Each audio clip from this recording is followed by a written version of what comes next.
The white wind did not just blow. It screamed like it was trying to tear the skin right off Kate's face. She was a military medic, a woman trained to handle blood and bone. But out here in the freezing Alaskan void, she felt like a tiny candle flame about to be snuffed out by a giant's breath. She couldn't feel her hands. She couldn't feel her feet. And the only thing keeping her moving was a strange, high-pitched cry that pierced through the roar of the storm. It wasn't the sound of the wind, and it wasn't the sound of a person. It was the sound of a soul giving up. Kate fell to her knees in the deep, biting snow, and started digging with her heavy gloves because she knew that if she didn't find the source of that sound in the next 60 seconds, whatever was making it would be gone forever. Let me take you back to where it all started. The day had begun with a heavy, iron-colored sky that seemed to sit right on top of the barracks. Kate had spent the morning organizing medical supplies in the infirmary, counting bandages and checking expiration dates on bottles of medicine. It was a boring job, but it kept her mind from wandering back to the life she had left behind. She was a woman who lived in the present because the past was too full of holes. When the order came to check the south perimeter fence, she didn't complain. She actually liked the cold. It made her feel sharp and real. She stepped out into the airlock, adjusted her heavy pack, and felt the first bite of the Arctic wind against her cheeks. The base was a collection of metal boxes huddled together against the ice, and as soon as she walked past the last building, she was in the hands of the wilderness. She followed the fence line, her snowshoes making a steady, rhythmic sound in the powder. Everything was white and gray until she heard that first, tiny whimper. It was so small that she almost thought she was imagining it. But then it came again, a desperate, shivering sob. Kate forgot about the fence and the sensors. She followed the sound to a deep drift near a cluster of rocks. She began to dig, her heart hammering against her ribs. When she finally saw the flash of brown fur, she let out a breath she didn't know she was holding. She reached in and pulled out a ball of ice and misery. It was a cub, shaking so violently that it felt like it might vibrate apart in her hands. She didn't think about what kind of animal it was. She only saw a life that was fading out. She unzipped her parka and tucked the creature deep inside, feeling the sudden, sharp chill of its frozen body against her own chest. She turned to head back, but the wind suddenly died down for a split second, and the world went eerily quiet. In that silence, she saw the shadow. It was standing near the trees, a massive, dark shape that didn't move. It was tall, standing on its hind legs, and its eyes were like two frozen blue flames. Kate didn't scream, but her blood went cold. She knew that thing wasn't a bear. It felt older, like something out of a storybook that parents tell children to keep them from wandering into the woods. She didn't wait for it to move. She turned and ran, her heavy boots sinking into the snow, until the lights of the base finally appeared through the fog. When she got back to her quarters, she didn't go to the mess hall. She slipped into her room and locked the door, her hands trembling as she unzipped her jacket. The cub tumbled out onto her bed, looking more like a wet rag than a living thing. Its eyes were closed, and its breathing was so shallow she had to put her ear to its chest to hear the heartbeat. Kate went into medic mode. She didn't have a vet kit, but she had a heater and a warm heart. She wrapped the cub in a wool blanket and placed him near the radiator. Then she went to the small kitchenette to warm up some milk. "Stay with me, little guy," she whispered, her voice thick with emotion. "I didn't bring you back just to watch you die." She spent the next 6 hours sitting on the floor, using a plastic dropper to force tiny beads of warm milk into the cub's mouth. Every time he swallowed, she felt a little burst of hope. It was after midnight when he finally opened his eyes. They weren't the dull eyes of a sick animal. They were bright, amber, and incredibly focused. He looked at Kate as if he were trying to memorize her face. The next few weeks were a secret dance of survival. Kate had to hide the cub from the rest of the base, which meant she had to be careful with every sound and every smell. She named him Shadow because he never wanted to be more than an inch away from her. When she went to work, she hid him in a ventilated crate under her bed. When she came back, he would be waiting, his tail making a soft thudding sound against the plastic. He didn't bark like a dog, and he didn't whine. He was strangely silent, a little ghost that haunted her room. Kate found herself sharing her meals with him, giving him bits of beef and chicken she smuggled out of the dining hall. As he ate, he grew. He didn't just grow, he transformed. His legs got longer, his paws became broader, and his fur thickened into a beautiful, smoky gray coat. Kate would sit on the floor and talk to him for hours. She told him about her son, a boy named Leo who lived thousands of miles away, with a father who didn't understand him. She told Shadow about the mistakes she had made and the reason she had joined the military, to find a place where she could be useful and forget the pain of a broken home. Shadow would listen with his head cocked to the side, his amber eyes reflecting the lamplight. It was as if he understood every word. But a wolf can only stay a secret for so long in a place where people have nothing to do but watch each other. A soldier named Miller, who lived in the room next to Kate, started to notice the smells. "You cooking something in there, Kate?" he asked one morning as they walked to the infirmary. "Smells like raw meat and wet dog." Kate felt a cold sweat break out on her neck. "Just some old boots and some jerky I brought from home," she lied, her voice steady. Miller squinted at her. "I hear things too, scraping on the floor. You sure you don't have a stray in there? You know the rules." Kate didn't answer. She just walked faster. She knew she was playing a dangerous game. If the commander found out, it wouldn't just be the animal's life on the line. It would be her career. But every time she went back to her room and felt Shadow's cold nose against her hand, she knew she couldn't give him up.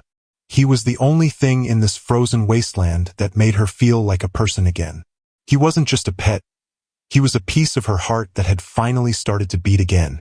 By the second month, Shadow was too big for the crate. He was the size of a large beagle, but he had the muscles of a hunter. Kate started taking him out at night, long after the lights-out signal had sounded. They would creep out the back door of the barracks and head toward the dark woods. Out there, in the shadows of the trees, Shadow would come alive. He would run in circles, his paws barely touching the snow, his eyes glowing with a wild energy. Kate would watch him and feel a mix of pride and fear. She knew he belonged to the wild, but she couldn't imagine her life without him. One night, while they were out near the perimeter, Shadow stopped suddenly. His ears flattened against his head, and a low, rumbling sound started deep in his chest. It wasn't a growl. It was a warning. Kate looked into the trees and saw those same pale blue eyes staring back at her. The Shadow was there again, watching them. Shadow stepped in front of Kate, his small body tense and ready to fight. The creature in the woods let out a soft, huffing sound and then vanished into the dark. Kate grabbed Shadow and ran back to the barracks, her heart racing. She realized then that Shadow wasn't just a companion. He was a protector. He knew there was something out there, something that didn't belong to the world of men, and he was already choosing her over his own kind. The tension on the base continued to rise. The commander, a man named Miller who had no patience for anything that didn't follow a manual, started doing surprise inspections. Kate knew she couldn't keep Shadow in the room forever. She had to find a way to make him look like a dog, to make him look like he belonged. She found an old collar and a leash in the supply room and started training him. But Shadow didn't like the leash. He didn't understand why he had to be tied to her. He would pull and bite at the leather, his eyes filled with a frustrated intelligence. "Please, Shadow," Kate would whisper, her eyes tearing up. "You have to do this. If you don't, they'll take you away." It was as if he heard the fear in her voice. He stopped fighting and sat down, his tail giving a single heavy wag. He allowed her to clip the leash to his neck, and from that day on, he walked by her side with a dignity that was almost human. But even with the leash, he didn't look like a dog. He moved with a silent, flowing grace that made people stop and stare. His paws were too big, his ears were too sharp, and his eyes were far too bright. One afternoon, the secret finally broke. Kate was walking Shadow near the motor pool when a group of soldiers came around the corner. They were laughing and pushing each other, and one of them accidentally tripped over Shadow's leash. Shadow didn't bite, and he didn't growl, but he let out a sharp, metallic snap of his teeth that made the soldier jump back. "Whoa! What kind of dog is that?" the man shouted, his eyes wide. A crowd started to form, and Kate felt the world closing in on her. "He's just a mix," she said, her voice shaking. "A husky mix."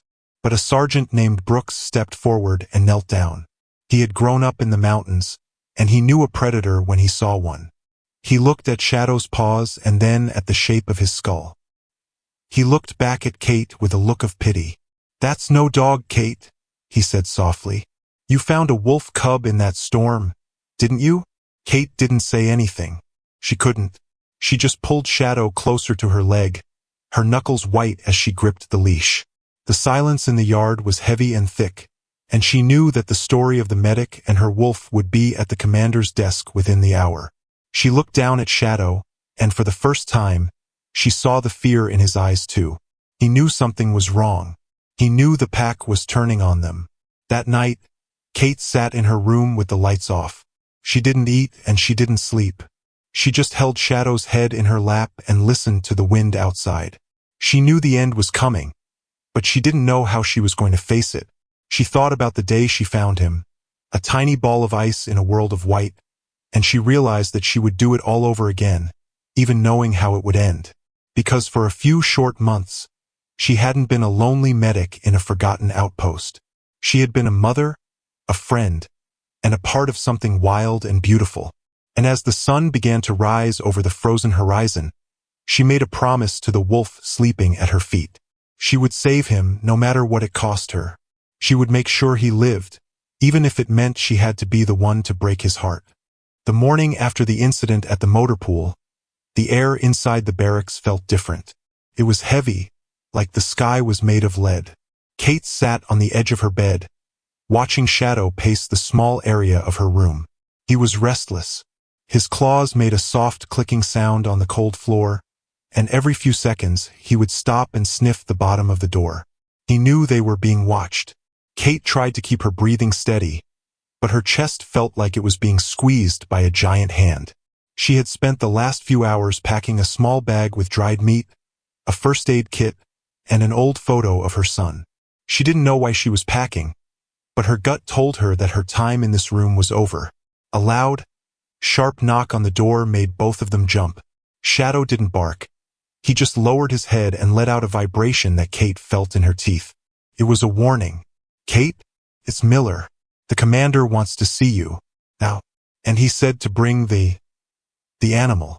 Kate looked at Shadow. She reached down and rubbed the soft fur behind his ears one last time. "It's okay," she whispered, though she knew she was lying. She clipped the heavy leather leash to his collar and stood up. She felt like she was walking toward a firing squad. As they stepped out into the hallway, the other soldiers stood back. Some looked at her with pity, others with a strange kind of fear. Nobody spoke. The only sound was the heavy thud of Kate's boots and the silent, ghost-like padding of Shadow's paws. The commander's office was at the end of a long, cold hallway. When Kate entered, she saw a man she didn't recognize sitting next to the commander. He was wearing a lab coat under a heavy parka. On the desk was a silver kit full of needles and glass tubes. "Sit down, Kate," Commander Miller said. He didn't look at her. He looked at Shadow, who was sitting perfectly still by Kate's side, his amber eyes fixed on the stranger. "Sir, I can explain," Kate started, but the commander held up a hand to silence her. "There's nothing to explain. You broke protocol. You brought a wild animal into a military zone and lied about it for months. This man is a biologist from the state wildlife department. He's here to take a blood sample." The man in the lab coat stood up. He looked nervous. He had a long pole with a loop at the end, the kind they use to catch stray dogs. "I need you to muzzle him," the man said, his voice shaking. Kate felt a flash of anger. "He doesn't need a muzzle. He hasn't bitten anyone. He won't hurt you if I'm here." "Muzzle him, Kate," the commander barked. "That's an order." With tears blurring her vision, Kate took a strip of gauze from her pocket and gently tied it around Shadow's snout. Shadow didn't fight her. He just looked at her, his eyes soft and confused, as if he was asking why she was betraying him. The biologist stepped forward and quickly drew blood from Shadow's leg. Shadow didn't flinch. He just leaned his weight against Kate's knee, seeking comfort. "We'll have the results in 3 hours," the biologist said, backing away quickly. The 3 hours that followed were the longest of Kate's life. She was ordered to stay in the holding cell, a small, concrete room near the back of the base. Shadow was in the cell with her, but he wouldn't sit down. He paced the perimeter, his nose twitching. Kate sat on the wooden bench, her head in her hands. She thought about the night she found him. She thought about the blue eyes in the woods. She realized that by saving him from the cold, she had brought him into a different kind of danger, the danger of human rules and fear. When the door finally opened, it wasn't the biologist. It was the commander. He looked tired. He tossed a piece of paper onto the bench next to Kate. 98% timber wolf, he said. The rest is just noise. He's not a dog, Kate. He's an apex predator. And the state law is very clear. A wolf that has been habituated to humans, especially on a government site, is considered a high-risk threat. He's not a threat, Kate cried, standing up. He's been here for months. Has he attacked anyone? Has he even growled at a cook? He's more disciplined than half the privates on this base. It doesn't matter, the commander said, his voice softening just a little. The orders are coming from above me now. They want him destroyed. They think he'll lead a pack back to the base, or that he'll snap and kill a soldier in their sleep. They're sending a team to pick him up at 6 o'clock tomorrow. Kate felt the world tilt. Destroyed? You mean kill him? The commander nodded slowly. I'm sorry, Kate. You should have left him in the snow. He walked out and locked the door, leaving Kate alone in the dim light. She turned to Shadow, who was watching her with those intense, golden eyes. He seemed to know exactly what had been said. He walked over to her and rested his massive head on her shoulder, let out a long, shaky breath. Kate knew she couldn't wait until 6 o'clock. She knew she had to act now. She waited until the base went into ghost mode, the time between 2 o'clock and 4 o'clock when the guards were at their sleepiest and the snow was at its thickest. She used her medic's clearance to trick the electronic lock on the cell door. She had done it 1,000 times to get into the medicine cabinet. Doing it to save a life was no different. They slipped out into the hallway. The air was freezing, and the hum of the base's generators sounded like a heartbeat. Kate didn't go toward the main gate. She knew there were cameras there. Instead, she headed for the motor pool, where the old transport trucks were kept. She found a small Jeep that was scheduled for repair and hot-wired it. A trick she had learned from a mechanic boyfriend years ago. Shadow jumped into the back seat without being told.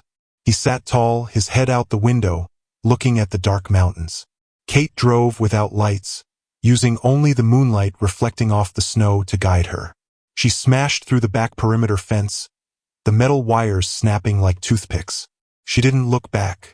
She drove for miles, pushing the Jeep through deep drifts and over frozen streams, until the lights of the base were nothing more than a tiny spark in the distance. She stopped the Jeep at the edge of the Great Divide, a place where the forest grew thick and the mountains rose like jagged teeth. The wind was howling again, but it felt different now. Felt like a welcome. She opened the door and Shadow hopped out. He stood in the snow, looking at the dark treeline. Then he looked at Kate. You have to go, she said, her voice lost in the wind. She reached into her bag and pulled out a large piece of raw steak she had stolen. She threw it toward the trees. Shadow didn't even look at the meat. He just stared at Kate. Go! Run! She screamed, her heart breaking into a million pieces. She picked up a handful of snow and threw it at him, trying to scare him, trying to make him hate her so he would leave. I don't want you anymore. Get out of here. Shadow flinched. He looked at her with a deep, crushing sadness. He let out a low, broken whine, the same sound he had made the day she found him in the hole. Then, slowly, he turned his back on her. He took one step, then another. He moved into the shadows of the spruce trees, his gray fur blending into the night until he was nothing more than a ghost. Kate stood by the Jeep and wept. She cried until her tears froze on her cheeks. She felt more alone in that moment than she ever had in the desert or the barracks. She had saved him, but in doing so, she had lost the only thing that made her feel like she belonged in the world. She drove back to the base in a daze. She knew she would be court-martialed. She knew her career was over. But as she saw the sun beginning to peek over the horizon, she felt a strange sense of peace. Shadow was free. He was in the wild, where he could be a king instead of a prisoner. When she pulled back into the base, the guards were waiting for her. They dragged her out of the jeep and took her straight to the brig. She didn't fight. She didn't say a word. She just sat on the floor of her cell and closed her eyes, picturing a massive gray wolf running through the trees, his amber eyes bright with the light of the moon. She thought the story was over. She thought she had played her part and that Shadow was gone forever. But the wilderness has a long memory, and love is a scent that never truly washes away. She didn't know that in just a few days, the sky would turn black, the temperature would drop to a level that killed everything it touched, and the shadow she had released would become the only thing standing between her and a cold, lonely grave. Kate leaned her head against the cold stone wall of the brig, a small smile touching her lips. "Be safe, Shadow," she whispered into the dark. "Don't ever come back." But somewhere, deep in the mountains, a massive gray head turned toward the south. A pair of amber eyes caught the light of the morning sun. The wolf didn't run. He didn't hunt. He just sat and waited, listening to the wind, waiting for the moment his mother would need him again. The days following Shadow's release were a hollow, ringing silence. Kate was stripped of her rank and confined to the base under guard, waiting for the legal hammers to fall. But the earth didn't care about military law. A week after she pushed Shadow into the dark, the sky turned a bruised, sickly purple. The veteran soldiers called it a white death storm. It wasn't just snow. It was a wall of ice that moved at 80 miles an hour, burying buildings in minutes and snapping power lines like they were made of dry sugar. Kate was sitting in the infirmary under house arrest when the emergency sirens began to wail. A young corporal named Jackson had been out on a supply run to a nearby outpost when his vehicle rolled. The radio crackled with his fading voice, screaming about a broken leg and the heater failing. The base commander looked at the monitor, his face pale. "No one can go out in that," he muttered. "It's suicide." Kate stood up, her medic bag already over her shoulder. "I'm already in enough trouble to last a lifetime," she said, her voice hard. "If I'm going to lose my career, let me lose it saving a life. I know that road better than anyone." The commander didn't stop her. He knew she was the only one brave or crazy enough to try. Kate climbed into the heavy-duty medical truck, the engine roaring against the wind. The world outside the windshield was a blur of white static. She could barely see the hood of the truck, let alone the road. She drove by instinct, feeling the tilt of the earth beneath the tires. She was 3 miles out when the ice betrayed her. A massive gust of wind caught the side of the truck, sliding it sideways on a patch of black ice.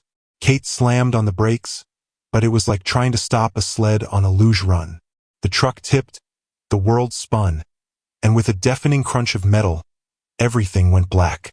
When Kate woke up, the first thing she felt was the silence. Then the pain. Her left leg was pinned under the crumpled dashboard, a hot, throbbing ache that made her vision swim.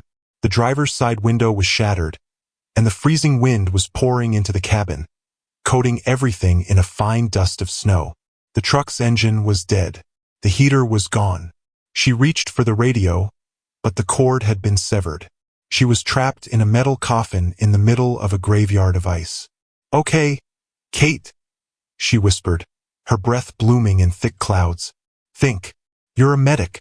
Fix yourself." She tried to pull her leg free, but the metal was unyielding. She felt a wave of cold so deep it started to make her sleepy.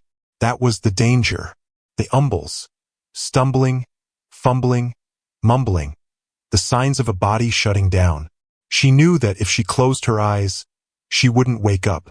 She reached for her bag, but it had been thrown to the back of the truck, out of reach. Then she heard it. A heavy, rhythmic sound outside the truck. Crunch, crunch, crunch. It wasn't the wind. Something was walking on top of the crust of the snow. Kate's heart hammered against her ribs. She looked out the broken window, squinting against the stinging ice. A massive shape emerged from the white fog. It was huge, covered in thick, dark fur, and standing nearly 7 feet tall on its hind legs. A grizzly bear. But it wasn't a normal bear. It was old, scarred, and driven mad by hunger. It had been woken up from its sleep by the storm, and it had smelled the blood of a trapped human. The bear let out a low, guttural roar that vibrated through the metal of the truck. It slammed a massive paw against the door, the steel buckling under the force. Kate screamed, pulling herself as far back as she could, her pinned leg screaming in agony. The bear's face appeared at the shattered window, its black eyes dull and hungry, its breath smelling like rotten meat. It reared back, ready to smash the rest of the glass and drag her out. Kate closed her eyes and prayed. "I'm sorry, Shadow," she whispered. "I'm so sorry." The bear's claw came through the window, catching the sleeve of Kate's jacket. But just as the beast prepared to tear the door off its hinges, a gray blur flew through the air. It wasn't a dog. It wasn't a man. It was a streak of fur and fury that hit the bear with the force of a falling tree. A snarl, deeper and more terrifying than the bear's roar, filled the air. Kate opened her eyes and saw a massive gray wolf locked onto the bear's throat. It was Shadow. He was twice the size he had been a week ago, his muscles rippling under a thick winter coat, his eyes glowing like golden embers in the dark. The bear bellowed in pain, trying to shake the wolf off, but Shadow wouldn't let go. He was a whirlwind of teeth and claws, dancing around the slower, heavier bear. He wasn't just fighting, he was protecting. He kept himself between the bear and the truck window, taking a brutal swipe to his shoulder to keep the bear from reaching Kate. Blood sprayed onto the white snow, red against the gray. The bear, realizing this wasn't an easy meal, let out one last frustrated grunt and backed away into the storm, disappearing into the white. Shadow didn't chase him. He turned toward the truck, his chest heaving, his fur matted with blood. He climbed through the shattered window, his massive body filling the cabin. Kate burst into tears, reaching out with her one free hand to bury her fingers in his thick mane. "You came back," she sobbed. "You stayed." Shadow didn't whine. He didn't lick her face like a puppy. He simply moved his massive, warm body over her legs and torso, lying down like a living, breathing blanket. His heartbeat was slow and steady against her chest. His heat began to seep into her frozen skin, pushing back the shadows of death. He was the only thing keeping her alive in the heart of the monster storm. As the wind continued to scream outside, Kate held onto the neck of the wolf she had rescued, and for the first time in her life, she wasn't afraid of the dark. The silence inside the wrecked medical truck was heavier than the snow piling up outside. Kate's breath was the only thing moving, a thin white mist that vanished into the freezing air. Every time she tried to shift her pinned leg, a white-hot spike of pain shot up her spine, making her stomach turn. She was a medic. She knew exactly what was happening to her body. The cold wasn't just on her skin anymore. It was moving into her blood, slowing her heart, telling her brain that it was okay to just close her eyes and sleep. "No," she croaked, her voice sounding like dry leaves. "Stay awake, Kate. If you sleep, you die." She tried to reach for the emergency kit in the back, but the seatbelt was jammed tight across her chest, and the metal of the truck was groaning under the weight of the snow. Every few minutes, a massive gust of wind would hit the vehicle, making it rock like a cradle on the edge of a cliff. She looked out the shattered window and saw nothing but a wall of white. She was alone in the belly of the beast. But then the sound changed. It wasn't the wind anymore. It was a heavy, slow thud of something walking. Kate's heart, which had been slowing down, suddenly kicked into a frantic gallop. She saw a shadow move past the window. It was huge. At first, she thought it was a rescue team, but there were no lights, no shouting. Then, a massive, scarred snout pressed against the broken glass. It was a grizzly, a gravedigger bear that had been driven out of its den by the hunger of the storm. The bear's eyes were milky and small, filled with a mindless, starving rage. It let out a huff of hot, stinking breath that fogged up the remaining glass. Kate pulled back as far as she could, her pinned leg screaming in protest. The bear reared up, its massive shadow blocking out the dim light of the moon, and slammed its claws into the door. The metal shrieked. Kate grabbed a pair of surgical scissors from her pocket, the only weapon she had, and held them with a shaking hand. "Come on then," she whispered, the tears freezing on her cheeks. "Try it." The bear let out a roar that shook the very ground, and just as it prepared to smash through the windshield, a gray streak hit it from the side. It happened so fast Kate didn't even see where it came from. 1 second the bear was the king of the dark, and the next it was fighting for its life. Shadow was there. He wasn't the cub she had fed with a dropper anymore. He was a nightmare of fur and teeth, a ghost of the tundra that had come back to claim what was his. He didn't bark. He didn't make a sound except for the wet, tearing noise of his jaws locking onto the bear's shoulder. The bear swiped at him, a blow that would have crushed a man's skull, but Shadow was like smoke. He danced back, his amber eyes glowing with a light that wasn't human or animal. It was something ancient. He stood between the bear and the truck window, his fur standing on end, his body a living shield. The bear lunged again, but Shadow met it head-on, his teeth snapping inches from the bear's throat. They tumbled into the snow, a whirlwind of gray and brown, and for a moment, Kate couldn't tell who was winning. All she could hear were the snarls and the sound of heavy bodies hitting the metal of the truck. Finally, with a pained bellow, the bear turned and vanished into the white, realizing that this meal was guarded by something far more dangerous than a man. Shadow didn't chase him. He stood in the snow for a long time, his chest heaving, his head low. Then, he turned and looked at Kate through the window. He was bleeding from a long gash on his flank, but he didn't seem to care. He climbed through the shattered glass, his massive body filling the small cabin. He didn't lick her, he didn't act like a pet. He simply moved his massive, warm weight over her legs and chest, lying down like a living blanket. The heat from his body was like a miracle. Kate felt the feeling returning to her fingers, the sharp sting of life coming back. She buried her face in his thick, wild fur, smelling the scent of pine and cold air and home. "You stayed," she whispered, her voice breaking. "You waited for me." Shadow let out a long, deep sigh and rested his heavy head on her shoulder. Outside, the storm continued to scream, but inside the truck, there was a strange, holy peace. Kate realized that the military DNA tests were wrong. They had looked at his blood, but they hadn't looked at his soul. He wasn't a wolf and he wasn't a dog. He was hers. They sat there in the dark for hours, 2 heartbeats matching each other in the cold. Kate told him stories to keep herself awake, whispering about the life they would have if they ever got out of this. She told him about a place where there were no fences and no commanders, just endless woods and all the meat he could eat. Shadow listened, his ears twitching at the sound of her voice, his body never moving from its spot over her heart. As the first light of dawn began to turn the snow a pale, ghostly blue, Kate heard a new sound. It was the low, rhythmic thrum of a helicopter. She tried to move, to wave, but she was too weak. Shadow, however, heard it too. He stood up, his head hitting the roof of the truck, and let out a howl. It wasn't the lonely cry of a wild wolf.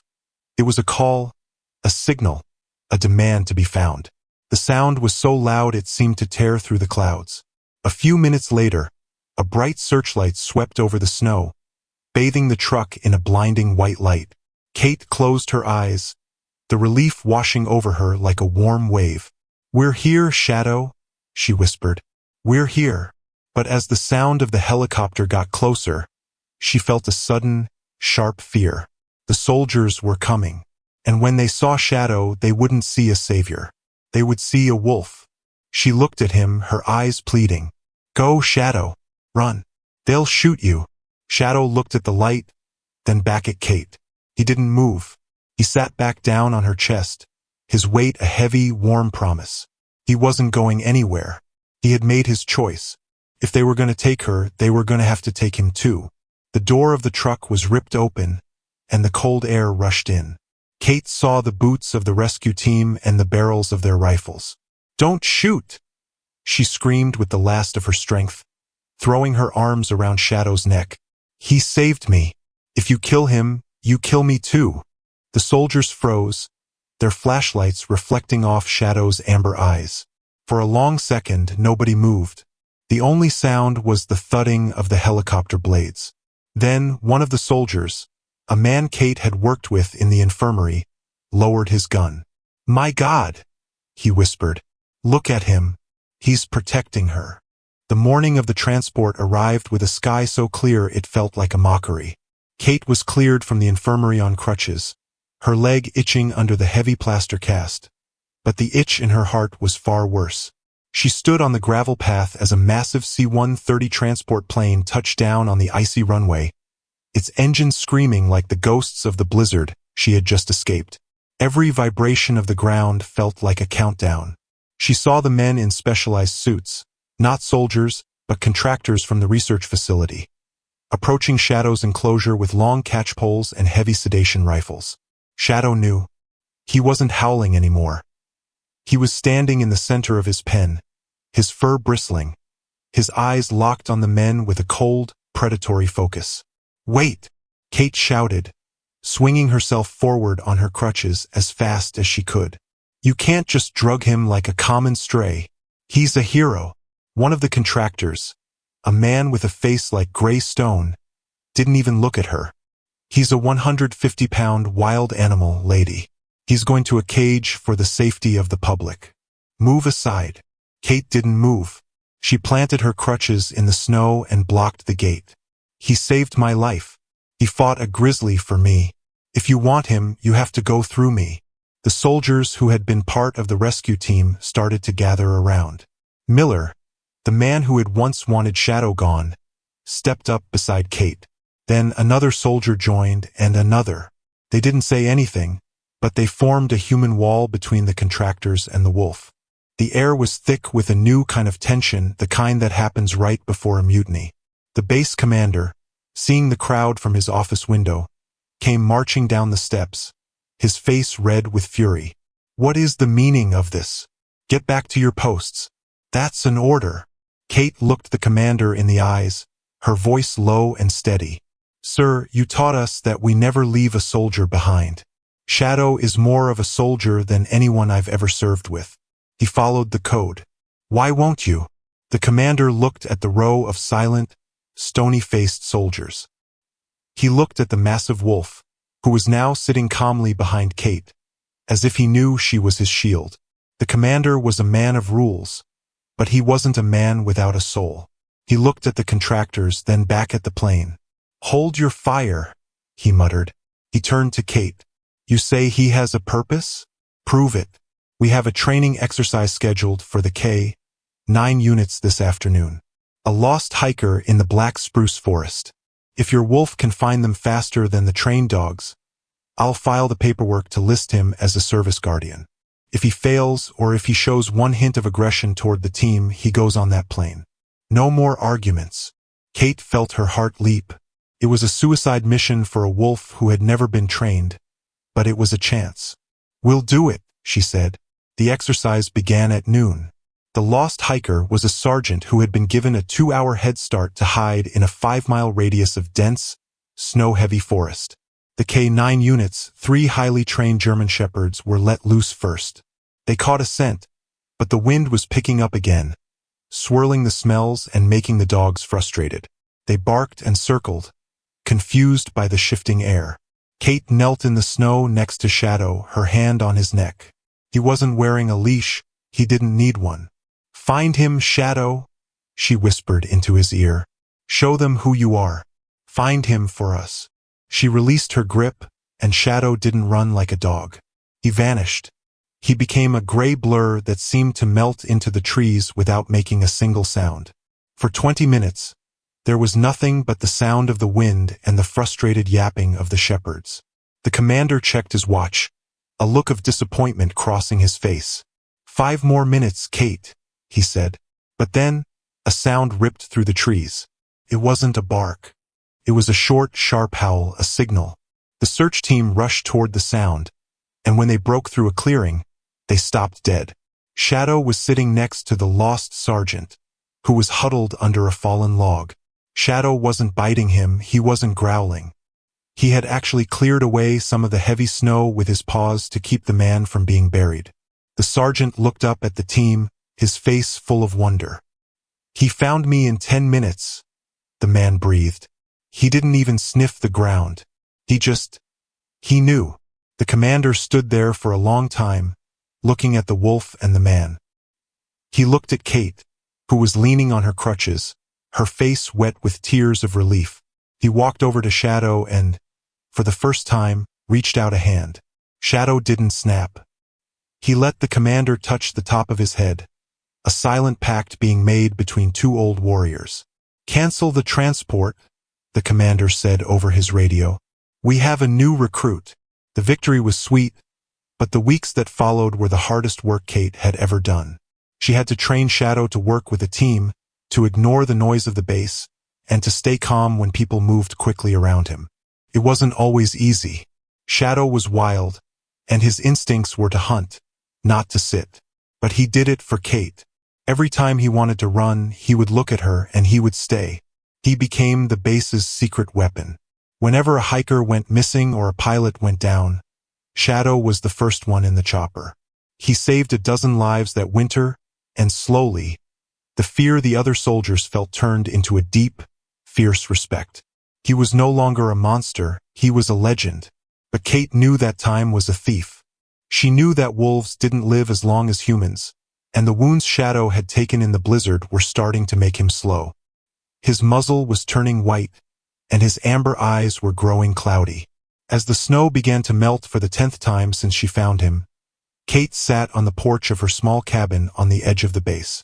She was a civilian now, retired from the service, and Shadow was retired too.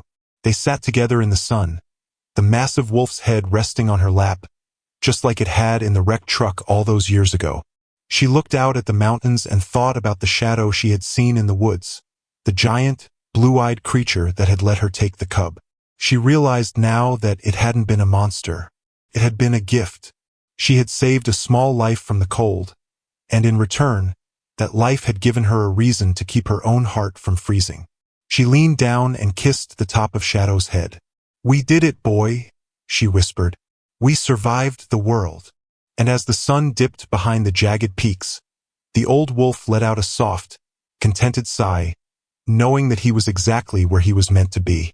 The years passed like a slow-moving river, and the harsh edges of the Alaskan wilderness became softer as Kate and Shadow grew old together. They were no longer the desperate medic and the wild cub.